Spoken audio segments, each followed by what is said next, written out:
Hello there, my name is Benedicta Apoma, and if you're watching me, it means that you are interested in assessing international opportunities, whether it's to study abroad or to be able to, position yourself globally, etc. And I'm glad that you're here. So, in addition to sharing with you tips or strategies that have worked for me, I will be sharing personal stories with you as well.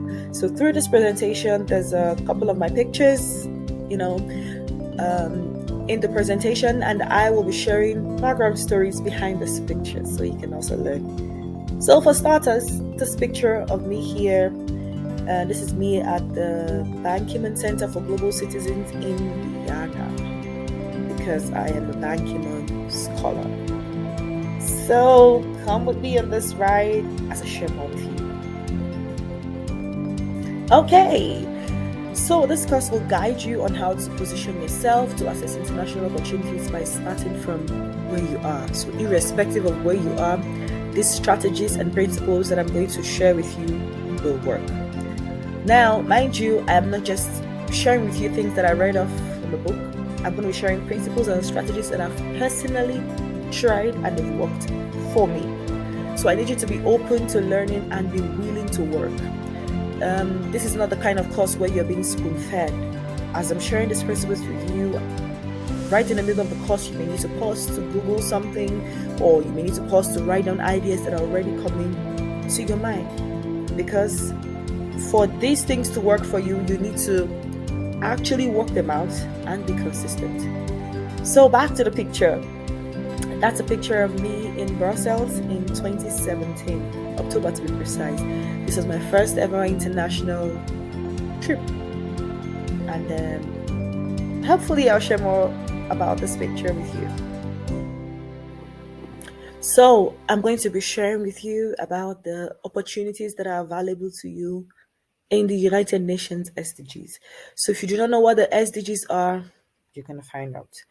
And I'm also going to guide you on where and how to find international opportunities. And then I will also throw a little bit of light into studying in Austria. So if you want to study in Austria, Austria is in Central Europe, I can guide you through that. I'll also be giving you information on my one-on-one sections.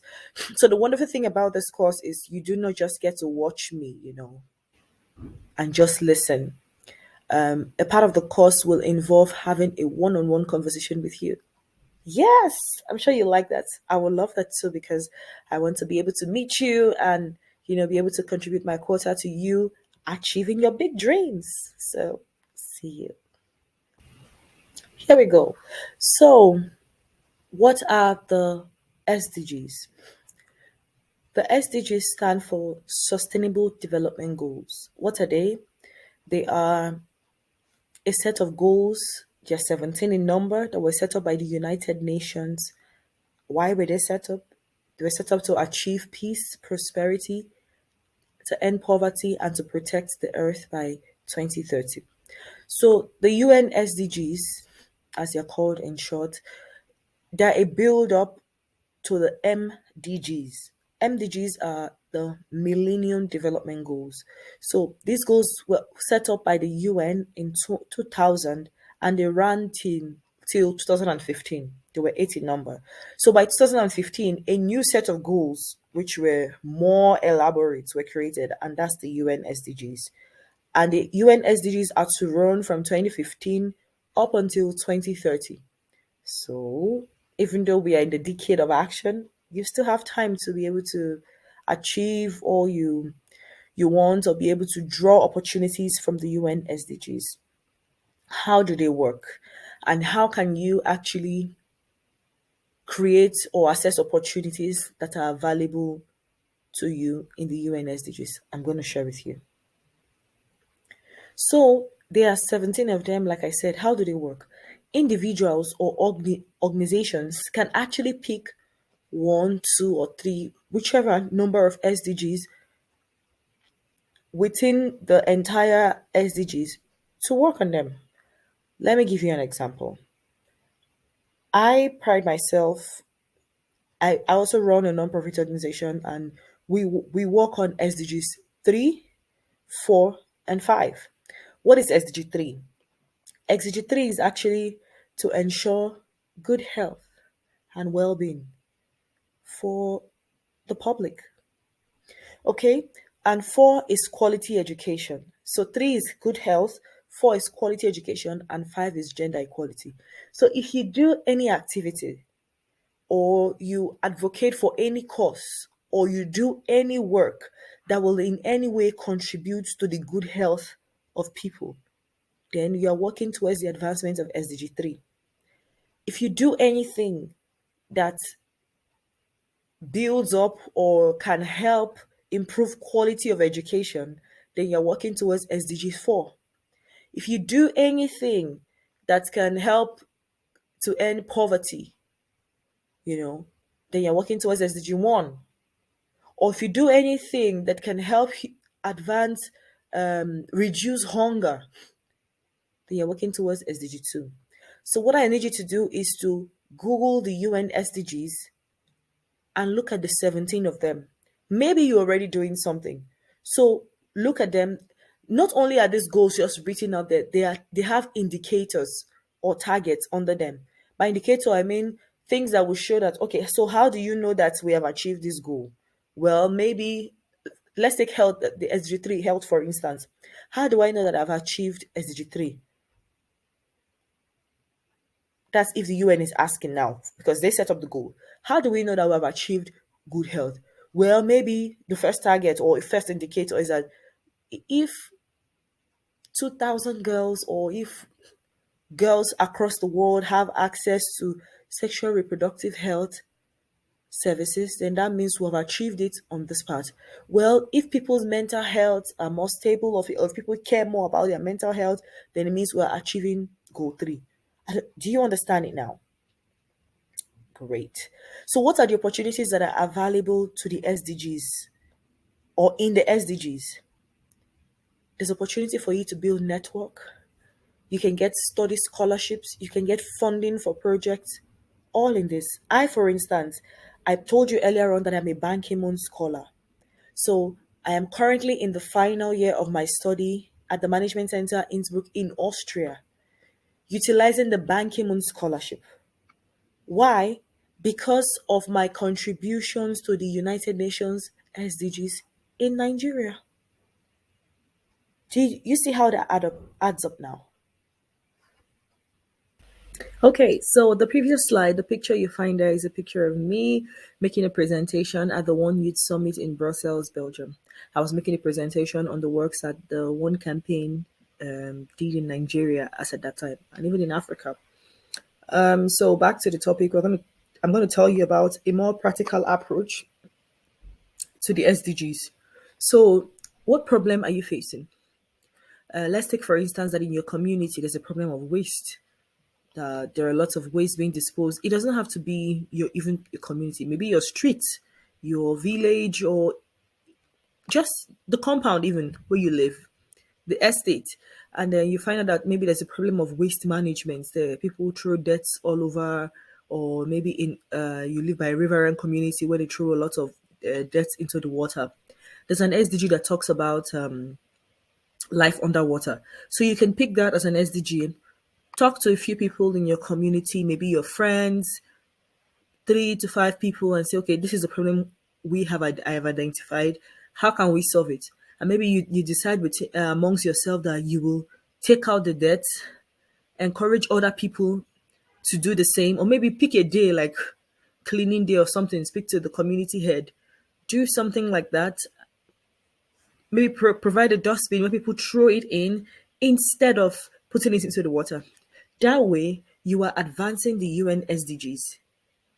Which one? The one that talks about life underwater. So this is how it works. Let me take, for instance, now what I did in my own case. I looked into my community and saw that there was a problem of teenage pregnancy. I didn't really take a proper statistics, but I found out that as at that time, girls my age were getting pregnant, and they were just teenagers. So I thought, okay, what is the problem? Young mothers are maybe or parents are too shy to talk about the topic of sex or sex education with their children. and maybe they are now trying to practicalize whatever it is they hear from their peers or they find on the internet. So I thought, why not create a sex education project? That was how I started. So all you need to do is first of all to identify a problem, find a solution. What this problem, which of the SDGs does it link to? Create solutions, and that way you have automatically become an SDG advocate. You can go for trainings that will also sharpen your skills and help you to be better. So during our one-on-one section as well, you can ask me questions. If you need more perspectives on this topic or you need more examples, I'm available for you. Okay, so I'm going to tell you about how to sell yourself. I'm going to give you very practical examples with what I did. Starting with this picture. This is a picture of me at the Tanzania International Model UN Conference in 2019. And of course, it took place in Tanzania, and I was the only Nigerian present. What did I do? I applied for this opportunity. I didn't know I was the only Nigerian then. I got selected, but it was not a funded opportunity. So it means you have to pay for yourself. I have to pay for my flight. It was visa on arrival. The visa fee was not so expensive. They would take care of the accommodation and the feeding. But then there was a conference fee attached. So I thought, if I'm able to raise funds to, be able to do these other things, why do I still have to pay for a conference fee? So when I got selected, I said, okay, I replied the email, said, thank you very much for accepting me. This is that. But I would like to plead for a conference fee waiver. Why? I can serve as an official in a Model UN conference. If you do not know what a Model UN conference is, please just check it out because this is part of the task. I can serve as an official in, not just an official, a chairperson in your health cohort session because I have a background in health and I've organized this project and that project. So I have experience enough to do that. Did you see?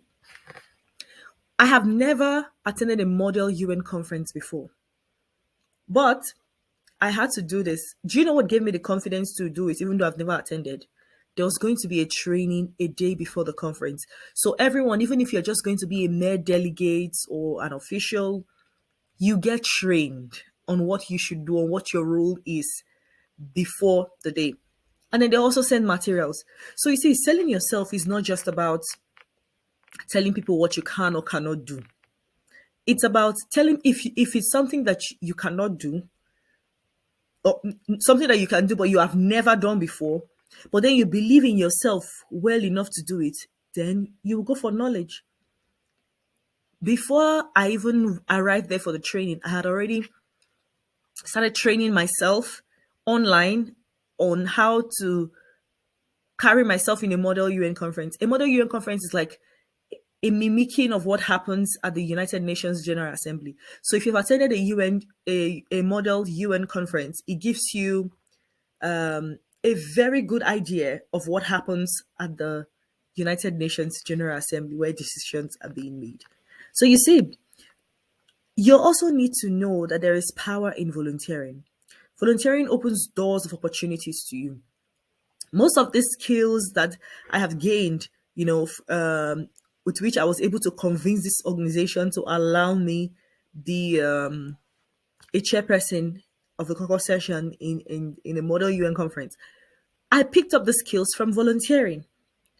So I know being paid is important, but then if you find opportunities where you know that you will gain from them, but you're not going to be paid, maybe your transportation will be covered, but there will be no actual payment. If you weigh the options and they are good, go for it.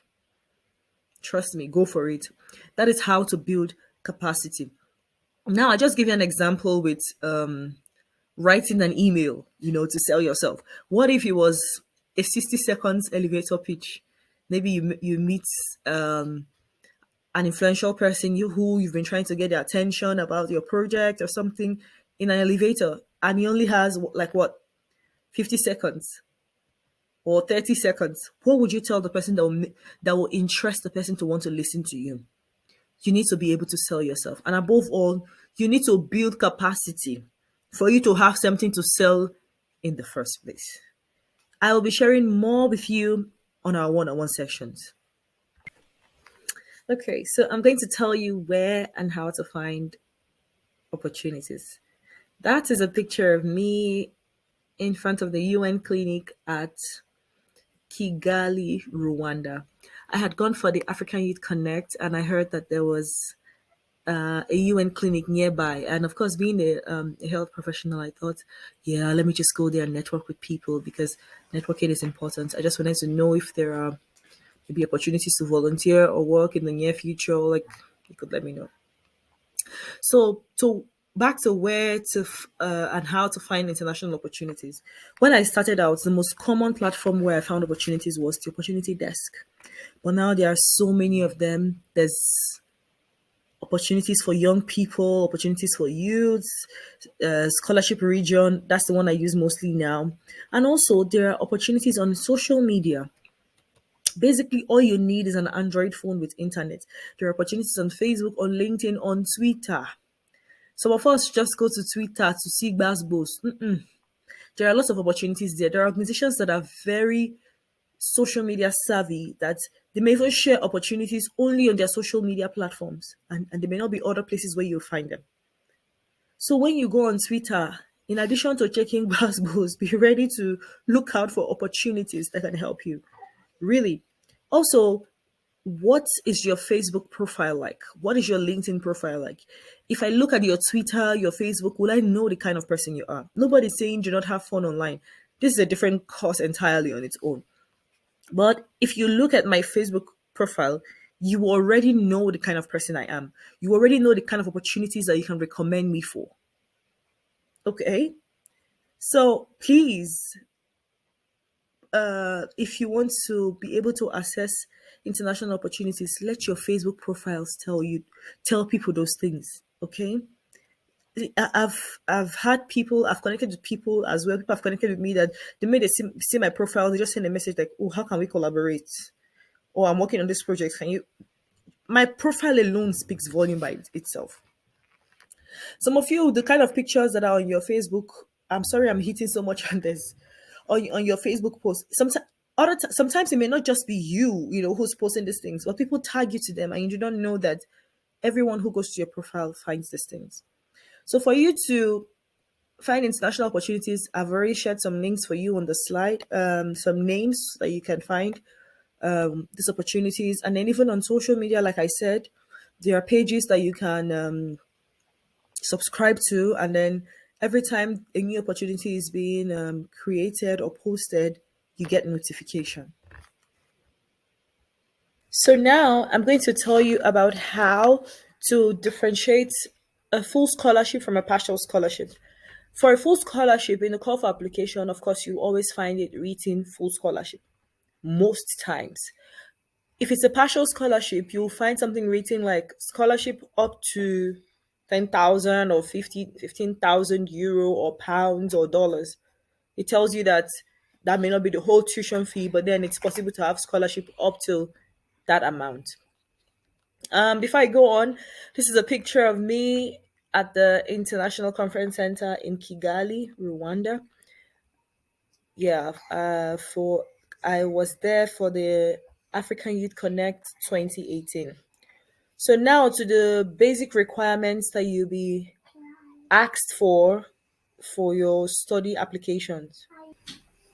So you most likely will be asked for of course, for your transcript, for your certificates. Sometimes a statement of results can suffice for a motivation letter or statement, language requirements, of course, your international passports. Some scholarships may ask for some essays, so they may ask you questions like, "Why should we give you the scholarship?"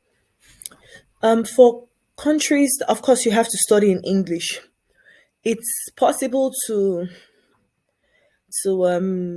argue for a reason not to have an IELTS because, of course, in Nigeria we study in English. So your school can provide a letter indicating that your study was in English for maybe for the duration of your study that you studied in English. That in a number of cases can also suffice. So if you have that, you may not necessarily need to get IELTS. Okay. And there's also a trick for some of these documents. It's not exactly a trick, it's just something you need to know. For some of these documents, if you do not have them, take for instance, they ask you for a certificate and you do not have the certificate, and yet, and then you need to upload something, otherwise, you cannot submit your application. If you have your statement of results, you can actually upload your statement of results in the place of your certificate. And after submitting your application, or if there's any place to put any extra comment or something, you send an email. It's either you send an email or you put it in a comment anywhere possible in the application, and explain to them that your certificate is not available yet, maybe because your school is still processing it, or yeah, something like that. It has to be a tangible reason. But that in place of that, you have uploaded a statement of result. Sometimes that can allow you move on to the next stage while you get your certificate ready. Okay. So it's not just something you say, oh, I don't have this document, then there's no need to apply. No. There are times that you can explain to the school the reason why you don't have that document, but that you're working on it, and then maybe you have something that can suffice in the meantime. That can also work. So I'm going to tell you how to write a winning motivation statement. This picture that you now see was taken in 2022. That's a picture of me in Berlin, Germany. I was there for the 10 years anniversary of the One Ambassadors program in Germany. So, back to the topic. For you to write a winning motivation statement, you need to think of a differentiation strategy. What makes you stand out from the other people that are applying? What are your interests? I think I've also mentioned earlier on that a strategy for you to be able to get these international opportunities, because now we're thinking of a differentiation strategy. The things that will make you stand out is to most times work with low hanging fruits. There are lots of opportunities everywhere. There are some that are more popular than the others. And the more popular they are, the more competitive they are. So sometimes, even though you apply, you are building up your profile for the very competitive ones. If you find other ones that are good and are not very popular, that's your chance. Go for it. So let me go back to the motivation statement. What are your interests? You need to check the website of the organization that is making the advertisement and ensure that you align your interest with theirs. It doesn't have to be the same. If they are not the same, find a way to connect them. Let me give you an example with the SDGs now, with how interconnected they are. So I mentioned that we work with SDG 3, right? 3, 4, and 5. So there's a project that we do. I did not mention anything on climate change. There's an SDG on climate change. So let me tell you how, with my health project, I can connect to a climate change opportunity. So there's a project we did on menstruation, and we're talking about how menstrual products are made from plastics and so not very eco-friendly. So how about I say, well, why not we work with menstrual products that are eco-friendly and more sustainable?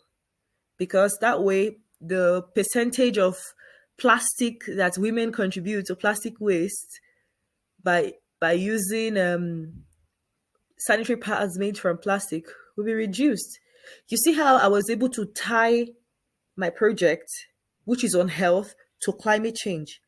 That is how you need to align your interest with the interest of the organization that you're applying to. Also, what value will your studying in the school or whatever opportunity it is with the scholarship, what value will it add to the school? See, you're not the only one that wants to shine.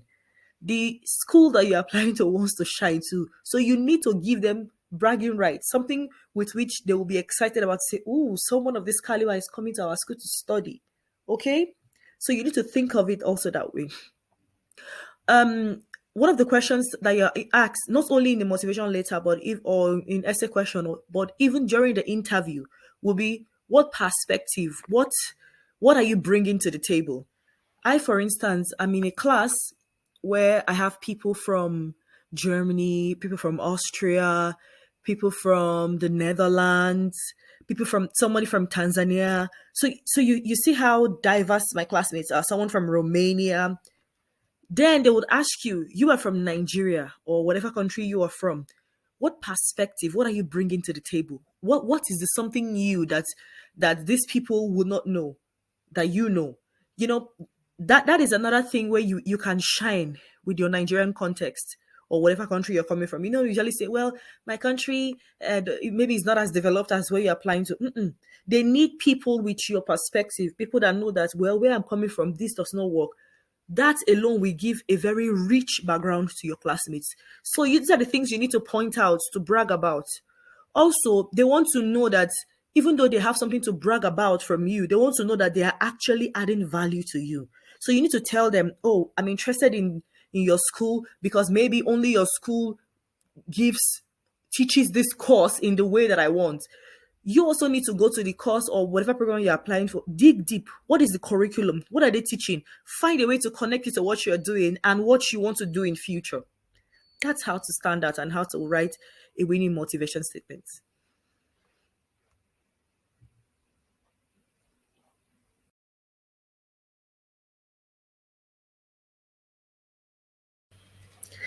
Yeah, so this is a picture of me in front of my school, MCI, the Management Center Innsbruck in Austria, and it's called the Entrepreneurial School, as you can see there.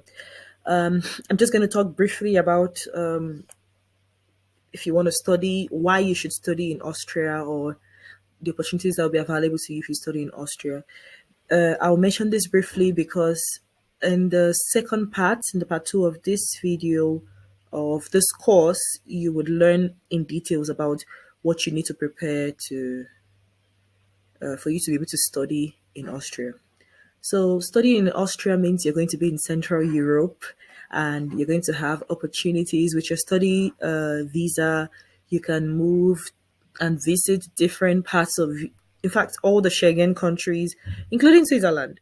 Switzerland is not a Schengen country, but they have bilateral agreements with Austria. So you can move into Switzerland without a visa. So imagine during your holidays, during your break, and it's pretty not so expensive. Even as a student, you can afford train tickets to the neighboring countries to see what it is like. To Italy, Germany, Switzerland, Slovakia, Czech Republic, just name it. With a train, you just moving.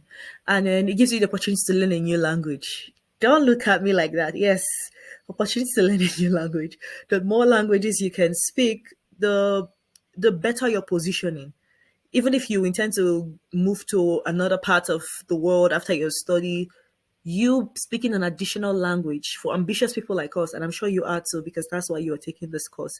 You need to be willing to learn a new language because it's going to position you more. So in the next video, the second part of this video, I will tell you more about studying in Austria. Okay, this is a picture of me in 2022 at the Geneva Health Forum in Geneva, Switzerland. So you see the kind of opportunities that will be available to you if you study in Austria or in any other part of Europe. This slide is just to give you information on how to reach me to book your one-on-one session. Remember, I told you that this course does not just involve you smiling and watching me and learning. No, you also get to talk to me one-on-one. So feel free to send me an email or to write me a message on LinkedIn. Let's connect. Let's yes, book our one-on-one section. I'll be looking forward to hearing from you. Look at you! You have come to the end of the first part of this course. Congratulations. And thank you for watching. That picture you see is a picture of me at the Global Health Campus in Geneva. If you can look at the board or the directory where I'm standing next to, you will see that I was at the building with the where that the building that houses the Global Fund and Gavi. You know Gavi? You know Global Fund?